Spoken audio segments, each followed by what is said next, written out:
Écoutez, quand moi j'ai reçu un téléphone à un moment donné, j'ai été convoqué par M. Charbonneau à aller prendre un dîner avec lui, puis il me proposait de devenir président d'un comité directeur qui devait faire une vaste consultation populaire, d'une part, et deuxièmement, tenir des états généraux.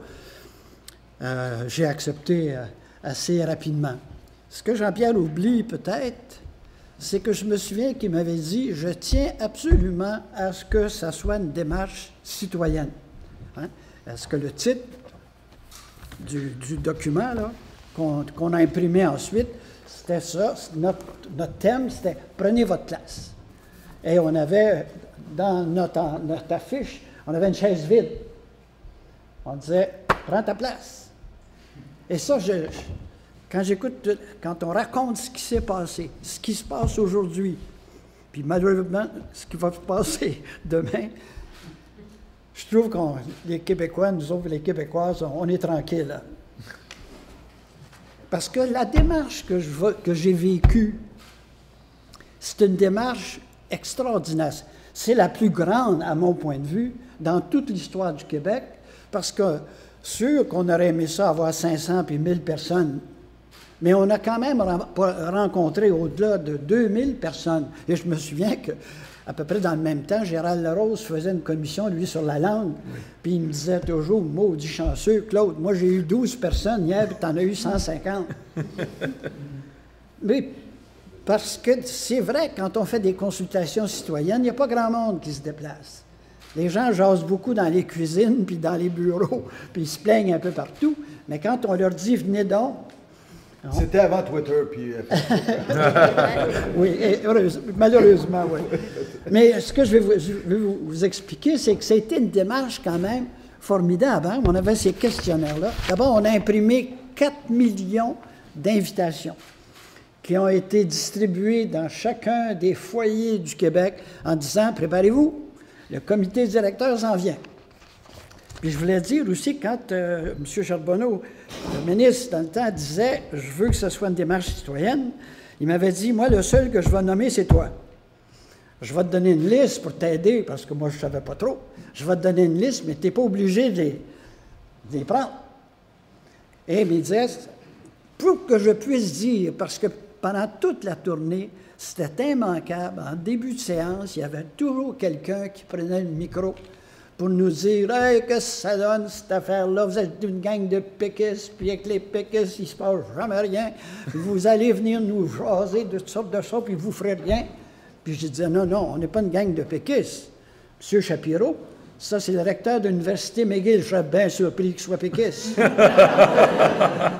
Brenda Paris, qui était la présidente du comité de la Ligue des Noirs, je serais bien surpris. Jean Lerck, qui venait de l'ADQ, 2 jeunes, Emmanuel Hébert, Christian Robitaille, des étudiants en sciences politiques, 2 jeunes brillants. Je ne sais pas quel parti ils étaient. Moi, je n'avais pas de carte de parti, mais c'est vrai que comme président du mouvement, on avait déposé un mémoire en faveur de la souveraineté, mais ça, c'est un droit qu'on possédait. C'est pas une propriété du PQ, l'indépendance. Non, mais quand je regarde toute la liste des gens qu'on avait, Martine Blanc, qui était du conseiller municipal de la Ville de Montréal, Joseph Giguère, qui était un syndicaliste, et puis le président du Centre Saint-Pierre, Emmanuel Brenda Paris, Christian, Bernard Shapiro, puis Monique Vézina, du Parti conservateur. Bon, on ne pouvait tout de même pas nous accuser d'être une brochette de péquistes, là. Hein?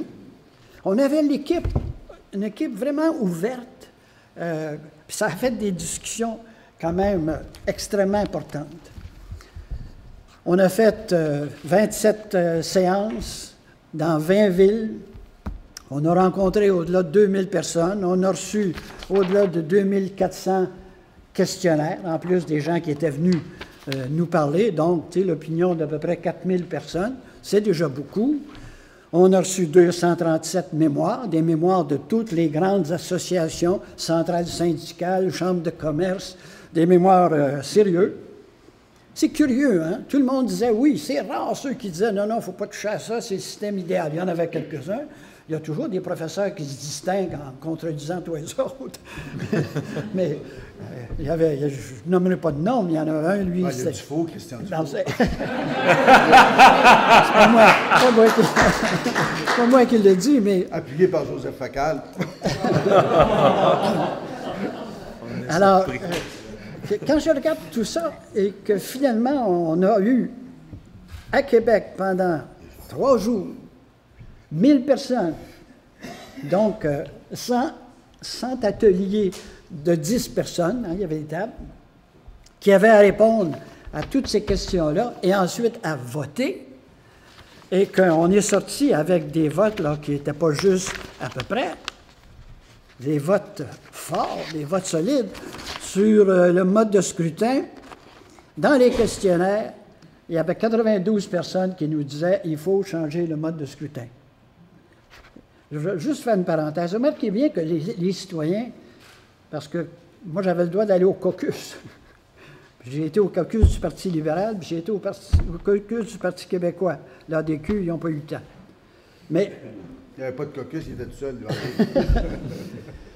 Mais beaucoup de députés me disaient « M. Bélan, vous perdez votre temps.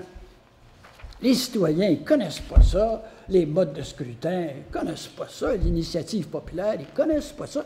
Puis vous leur demandez leur opinion. » Alors je leur disais toujours « Vous, M. le député, avant d'être député, vous étiez quoi? » Ben moi, j'étais citoyen, j'étais un électricien, ou j'étais un plombier, j'étais un avocat. Puis, aujourd'hui, vous êtes législateur. Parce que vous avez été élu, vous avez la science infuse, je ne pensais pas que ça peut être intéressant de consulter les citoyens. Alors, 92 des citoyens nous disaient « on veut changer le mode de scrutin ». Ils ne disaient pas « on veut une proportionnelle de telle nature ». C'est vrai qu'ils ne connaissent pas ça, puis il y en a qui le connaissaient. On a eu des propositions là-dessus. Mais 92 par écrit nous disaient « on veut changer le mode de scrutin ». Et le vote aux États généraux, pas le même monde, 90 sur la Constitution, voulez-vous une Constitution québécoise? 82 dans les réponses, 82 aux États généraux. C'est pas rien. Il n'y a pas beaucoup de députés qui sont élus avec 82 des votes. Hein? Il y a des premiers ministres qui se retrouvent premiers ministres, puis dans leur comté, ils ont eu 33 des votes, puis ils se sont fait élire. Puis encore, hein, récemment, on voit... Bon. Donc, une constitution, les gens disent oui. Que les élections se tiennent à date fixe, 86 que le mandat du premier ministre soit limité à 2 termes, 65 Pour les gens, c'est moins important, ça. Pas fatal. C'est intéressant de voir le vote aujourd'hui. Oui. Ensuite, est-ce que le chef du gouvernement, ça c'est bon, le chef du gouvernement, premier ministre, devrait-il être élu au suffrage universel? 82 disaient oui. Puis quand on parle de ça, on se fait dire, ben, vous ne connaissez rien en politique, c'est pas possible. Imagine-toi, si le premier ministre est élu avec 82 des votes, mais il y a 125 députés qui ne sont pas de son bord. Ça veut dire qu'on change de régime parlementaire, c'est ça que ça veut dire. Alors, puis là, tout le reste, ben, c'est sur le vote des femmes, etc. Là, mais ce que je veux vous dire par ça, il y avait une volonté citoyenne extrêmement forte qui a été reflétée dans notre rapport. Le rapport que j'ai ici, qui est encore disponible, qui est sur le site du MDCQ. Et même, j'ai eu une lettre de M. Lesage, parce que l'an prochain, ça va être le 10e anniversaire des États généraux. Et vous savez qu'à la fin des États généraux, il y avait 1000 personnes dans la salle. Je remerciais tout le monde. Je leur disais merci d'être venus. Vous avez fait du bon travail. Et puis, on va faire notre rapport, nous. Puis, je me souviendrai toujours, la table numéro 17, il y a quelqu'un qui se lève. Tous les gens de cette table-là, 10 personnes se lèvent. Puis, ils disent « Hey, M. Bélan, on a tous travaillé très fort. On n'est tout de même pas pour laisser ça là. Pourquoi on ne forme pas un mouvement puis qu'on ne continue pas à surveiller pour s'assurer que ça va être mis en force? » Et là, je ne sais pas le numéro de la table, une autre table s'est levée, puis ils ont dit « On seconde cette proposition-là. » Et là, c'était très émouvant à ce moment-là. Toute la salle, les 1000 personnes se sont levées en disant « Oui, c'est ça qu'on veut. » Alors, ça veut dire que je me réveillais avec une association qui avait 1000 membres, malheureusement. Au fur et à mesure que les années ont coulé, là, on est pas mal moins nombreux. Mais c'est toujours la même histoire. Alors, quand je regarde ça, l'année prochaine, on va fêter notre 10e anniversaire. Le Mouvement Démocratie et Citoyenneté du Québec va faire un événement en espérant quand même ramasser des gens. Parce que ce que j'ai appris, c'est que dans ma carrière, les vrais changements, là, ils viennent de la population, ils viennent des gens. Puis avec tout le respect que je dois aux élus, mais les élus, pour être élus, il faut qu'ils écoutent. Qu'est-ce que le monde veut? Et on a beau leur parler avec 82 puis 90 %, il y a toujours l'excuse de dire « Ouais, mais c'est juste 82 % de 1000 personnes. Ils ne sont jamais convaincus que c'est vraiment la volonté populaire. Et tant que la volonté populaire ne se fera pas vraiment sentir, c'est ce que je regrette, moi, c'est que je regarde tout ce qu'on a essayé de faire, puis on en a fait beaucoup dans nos carrières, en tout cas, Jean-Pierre et moi, puis Mercedes. Mais mon Dieu, qu'on a de la misère, les Québécois et les Québécoises, à se regrouper au moins sur certains prérequis. On chicane pour des détails. Et si tu ne me donnes pas mon détail, ben moi, je forme un parti. Non, mais je dis ça là, parce que je me dis... Je trouve que chez les anglophones, ils ne sont pas compliqués comme ça. Ils règlent leurs petits détails entre eux autres, mais pas pour dire « Ah, on a 5 partis souverainistes ou 4 partis souverainistes ». Ça ne peut pas faire autrement avec le mode de scrutin qu'on a, de diviser le vote, ça. On n'est pas en proportionnel, là. Parce que le mode de scrutin qui est proposé dans ça, ça n'a pas été retenu, là. Même pas par le gouvernement libéral quand il a fait son projet de loi, mais c'était celui que René Lévesque avait proposé en 1976, qui avait été reproposé en 1983, ça c'est le texte de 83, qui est la proportionnelle régionale. Parce que le mandat qu'on avait du gouvernement du temps ou du ministre, c'était aussi, il faut tenir compte des régions. Hein, on a même discuté, est-ce qu'on fait des chambres des régions? On a une chambre des régions. Nous, on se disait, on peut régler ça, la question des régions, si on respecte l'exemple de ça, une proportionnelle régionale. Je prends toujours l'exemple du Saguenay-Lac-Saint-Jean. Si vous prenez le territoire Saguenay-Lac-Saint-Jean, dans le moment, il y a 5 circonscriptions. Donc, la région est représentée, disons, par 3 péquistes, un libéral, puis un Québec solidaire. Tandis qu'avec une proportionnelle régionale, les gens votent pour 5 députés. Ils peuvent choisir les partis, mais c'est en fonction des votes. Hein. Si vous avez 50 % des votes, bien, vous allez avoir 50 % des 5 sièges.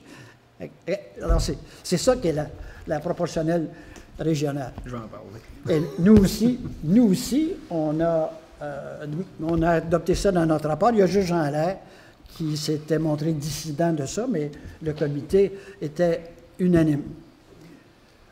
Moi, je ne me battrai pas pour ça. Il y a d'autres positions qui ont été faites. Mais au moins, si on réussit à changer le mode de scrutin, à avoir des procédures d'initiative populaire. Imaginez si on avait eu des procédures d'initiative populaire. La folie des fusions puis des diffusions, on n'aurait pas eu. Parce qu'il aurait suffi qu'on demande un référendum là-dessus, là, quand on commençait. On aurait un mode de scrutin à voir là-dessus. On aurait un mode de scrutin en plus. Ça se tient, tout ça. Hein? Mais il va falloir créer une unité forte de la volonté québécoise, s'il y en a une. Parce que s'il n'y en a pas, diviser pour régner, il n'y a rien de plus facile. Les élus, ils aiment ça. Il y a certains partis, en tout cas ceux qui aiment beaucoup le pouvoir, il suffit de diviser les gens. M. Pelletier m'avait dit, moi, en désespoir de cause, parce que chaque fois que je le rencontrais, il me disait « Ah, ça avance, ça avance. » Mon caucus, il commence à penser que c'est ça. Puis finalement, il m'a dit « Ben écoute, le caucus, il dit, si vous n'êtes pas capable de vous entendre, On reçoit toutes sortes de représentations à droite et à gauche, de professeurs d'université, de différents mouvements. Quand vous vous entendrez entre vous autres, ben, on prendra une décision. Pour le moment, nous, on maintient le statu quo. Et ça, je pense que notre réunion de ce soir, là, puis à chaque fois que j'ai l'occasion, moi, je plaide pour ça, pour une certaine unité. Parce que si on continue à se diviser sur des questions de détail, on ne sait pas, nous, où on s'en va. Et le projet de société québécoise, je le comprends, moi, de moins en moins. Où est-ce qu'on s'en va? Qu'est-ce qu'on veut? Qu'est-ce qu'on veut vraiment faire? Comment on veut vivre ensemble, nous, les francophones? Moi, je reste à Ville-Mont-Royal. Je me sens de moins en moins chez nous. À côté de Côte-des-Neiges. Elle dit que quand tu parles français, le monde surtout, il dit « Parle quoi, lui? » Non, c'est sérieux. Et si on ne se tient pas avec ce qui se passe au fédéral dans le moment, bien pour nos coopératives, le fédéral est en train d'adopter une loi. Il permettrait à des caisses populaires qui voudraient devenir sous juridiction fédérale de le faire en signant une simple formule.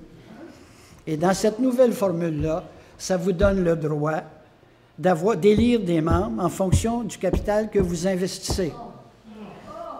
Ça, c'est plus une coopérative, là.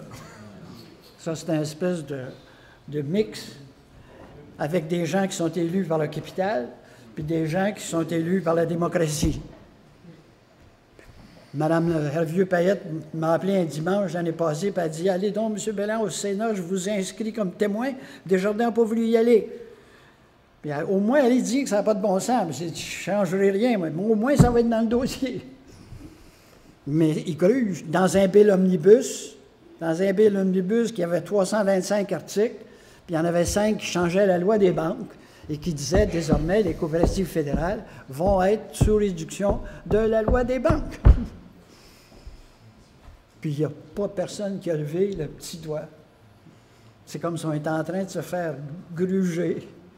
Puis qu'on dit, bon, ben, je ne sais pas quand est-ce qu'on va se retourner et dire « Hey, as-tu fini de me donner des coups de pied dans le derrière? » C'est assez. Mais s'il n'y a pas d'unité, on y arrivera. On n'y arrivera jamais. Je m'excuse, mais moi, c'est ça que ça m'a enseigné, le grand privilège que j'ai eu de présider les États généraux.